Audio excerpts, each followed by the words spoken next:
I think many, even me, would have said before getting involved with that event that like, oh, you'll never change that event. You'll always just be a glorified cleanup crew.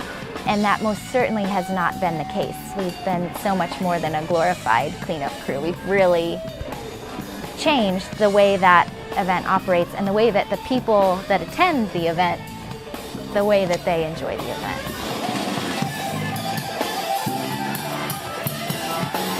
So I work with the Zero Waste Event Productions. I do outreach, coordinating, and just general overall management for the project, and just a little bit of everything in between as well.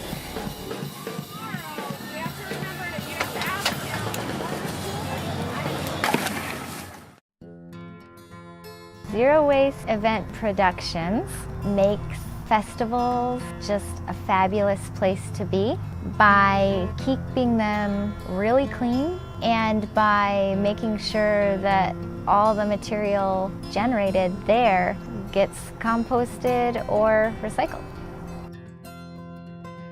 We're considered a social enterprise under Rural Action. Rural Action is sort of the umbrella, the nonprofit that we operate under. I think the biggest part of that is, striving to work like a business and be modeled after a business, but at the same time giving something back and contributing to the community that we service. Just cleaning up the grounds and making sure it's clean and comfortable for attendees, but we do as much as we can to be visible and to teach attendees about the process and why it's important. And when we're able to do that, they think a lot more about what bin they're putting their material in, being sure not to throw it on the ground, and hopefully taking those tenants home, and whether teaching their roommates or their family or just doing it personally, hopefully that makes an impact and they can continue to recycle and compost outside of the festivals as well.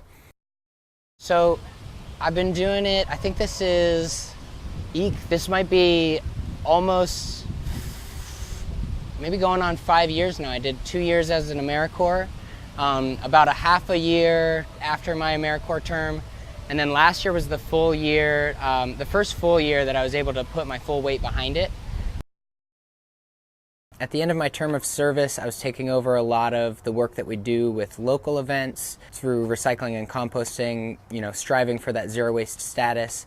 And at the end of my term, a lot of that knowledge that I had was going to be leaving with me. So I was able to kind of convince Rural Action that, this could be a viable business if we can get more clients and, start taking steps toward developing it as such. So that was where our now Zero Waste Event Productions actually got its start. And so that's when we really got into working with events to recycle and compost as much of the material as possible as they were generating, and then also working with them on the front end to reduce the amount of waste in the first place. And then gradually we added an event here or there, as well as ramped up what we were doing at the event. So it went from recycling to requiring that all serviceware be compostable or recyclable, to adding compost. So it's been an exciting growth. When I left college, I thought, I can find a job where I get 2 out of the 8 things I really want out of a job. Zero Waste Event Productions is like 7 out of the 8 things I really want in a job. So Rural Action is like our umbrella, and we have multiple programs, and one of them is the Zero Waste program. So I'm technically with them, and as an aspect of that position, I work with Zero Waste Event Productions, which started out at the same time I started. So I took over for Tyler in his AmeriCorps position while he was building Zero Waste Event Productions. So I've kind of helped build and figure out how that AmeriCorps position works with both the program and the event production. You haven't met Joe yet, have you? Oh my gosh. When Joe and Tyler get going, I'm like not a huge ideas person. Like I sit back and I watch them go, and they're just like constantly like, what if we got a can crusher, and what if we could figure out how to bale plastic and build stuff out of it? Like, okay, calm down. All right, so I'm Joe Steinbrecher, or Sloppy Joe, as I'm called in the industry. Most people only know me as Sloppy Joe. They don't believe my name's really Joe. And so I'm like, no, I swear. Basically, me being the nuts and bolts guy falls down to, I've got a background in carpentry and small engine repair and things of that nature. I've run my own small arborist business in the past and sold that to go to college. And so I've always had a very practical mindset. I think it's really cool to see behind the scenes, being such good friends with Joe and his wife, and then also living with Tyler. Behind the scenes, like Tyler's very creative and future planning, like, oh my gosh, 5 years down the road, this, and this. And Joe is very hands-on, like fix-it man. So they can be like, hey, we need this piece of equipment. We have all of this found stuff from an event. Tyler's like, we need this piece of equipment. And Joe's like, oh, I can build that. And so he builds it. So I think that partnership is really, really cool to see, like up close and personal. And some of it's just as simple as, we wanted to make some water stations one time. And I was having a hard time figuring out, like, all right, well, I know the type of material I want, and I know these certain specifics, but I don't know how I want it to look. And Tyler's like, well, if we had a box on top and if we could seal all this stuff up, and then it just, dawned on me, without him being able to come up with some of these ideas, I wouldn't be able to put it to functional form. And so it really is just him being the brains and me being nuts and bolts is, I love the wild, as wild as he can go, I can figure out what needs to be done to put it together in any direction. Whether it's a machine, whether it's a simple device, doesn't matter. I just, for some reason, have that brain that's just very straightforward, very, mechanically oriented, I guess you might say. It's a lot easier for me to deal with that than it is to convince somebody to bring our service on.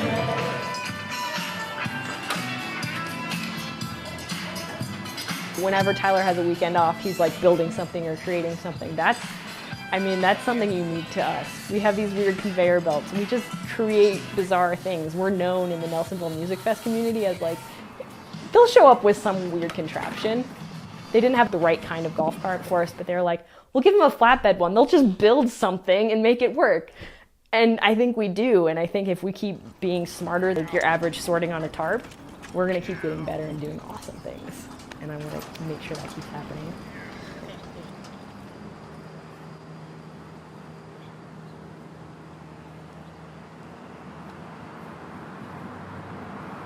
Paradise on the Point is in downtown Cincinnati.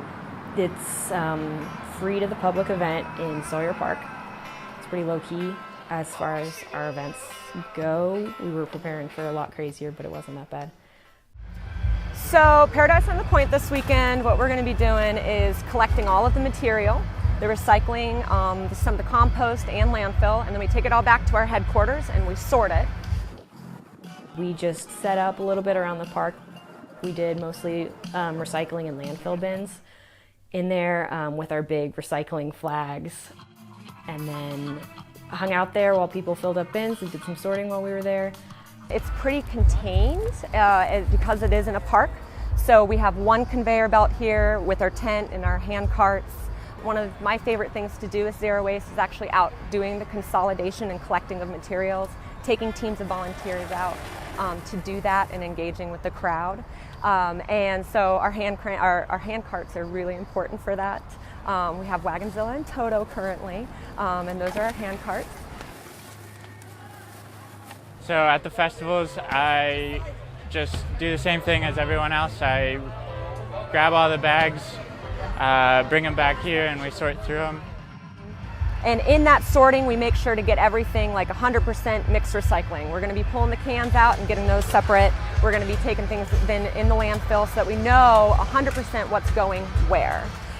We also weigh each bag, so that's really important because we can give that data to the event afterwards, and they can kind of calculate per person how much waste and recycling and compost material was collected. And then we make sure that we're getting all of those to the right places and it's not contaminated. Oftentimes recycling at events can be too contaminated, and that kind of defeats the purpose of it going into the recycling. So one of the things I love about Zero Waste is the educational piece of it. It's kind of in your face in a good way. We always try to set up headquarters so that people are like, what is this? Like, what is this conveyor belt? What are you guys doing? You're digging through all the trash? Like, what's going on? And they start to ask questions, and then we get to have really engaging conversations with them. Well, so it is an adorable, I'm gonna blush, it's an adorable love story. Tyler he's my partner, he's my mate, and I met him sorting trash. So I was running the belt and the sorting operations at the time, and through the event we get volunteers to help out with the effort. Maria was assigned to our sorting tent with a few of her student employees. All of the girls she brought were like real standoffish, like they didn't really want to jump into the sorting effort, and Maria obviously just bulldozed right in and was like, yeah, let's do this, like at least we're not sorting for our food. Yeah, so she was sorting down the belt, and I thought she was a cutie, and you know, afterward, you know, I kept trying to make all these professional excuses to like get in touch with her. And then we started to develop that as a friendship for many months after that, then as like kind of like an AmeriCorps, like, oh hey, you know, you're going to this AmeriCorps thing? Yeah, I might go to this AmeriCorps thing too. So we started to develop that friendship based out of those values, and then the romance blossoms very quickly from there. So it's really fun to be able to do this with like your life partner. I'm really proud of them, and I totally respect the business, and I love to be involved and be able to support it both physically in volunteering for Zero Waste and working with Tyler, but also like emotionally and mentally as well. I just love it. I guess you can say I fell in love with Zero Waste and Tyler, and it goes hand in hand, and it's a lot of fun. So.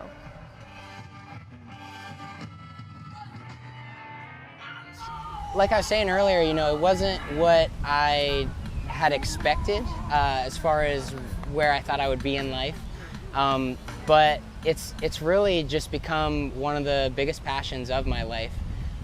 Not only, you know, being able to grow the business and kind of carve out a new niche for myself and the rest of the team, but also just, you know, the work we do and the appreciation that we see in the organizers, in the attendees at these events, in the volunteers that come and work with us.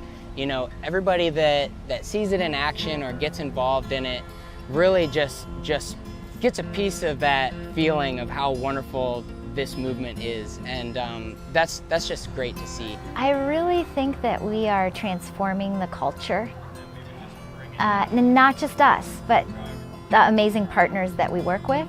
So like, you cannot do waste alone, you can't do a festival alone, you know, you need the folks that come and haul the recycling, and you need the vendors to participate to make it happen. So there's so many people and so many organizations that are critical to making this vision a success that you really have to work as a whole system. And so I think working with that system has really changed the culture. At the end of 3 days after we've cleaned it up, and we've managed to recycle and compost more than they've ever tried at that festival before, and then you look out at this like field that was covered in cans and bottles and plates left over from vendors like a day ago, and you look at it and it's clean, you're just like, man, you feel successful. I really just hope that this zero waste movement will live beyond just the work that we do. You know, folks that come to the events and they see us in action and they're excited about that, I hope that they're also inspired and they take that knowledge home. They can strive for zero waste in their household, they can strive for zero waste at their businesses. You know, it doesn't necessarily have to be tied to the events that we work or to events or festivals in general. I would really like to see, you know, not just one awesome team going around striving for zero waste at these events, but I'd like to see 2 or 3 teams, you know, each with their own pickup truck and box trailer or their own box truck, traveling in different directions, you know, maybe different regions, different states, doing a lot of different stuff during the same weekends, and then maybe we can all come together for the really big events. just as human beings, you know, we have a huge impact on the earth and in the environment, and I think we should try to do everything that we can to reduce our impact and do more with less material.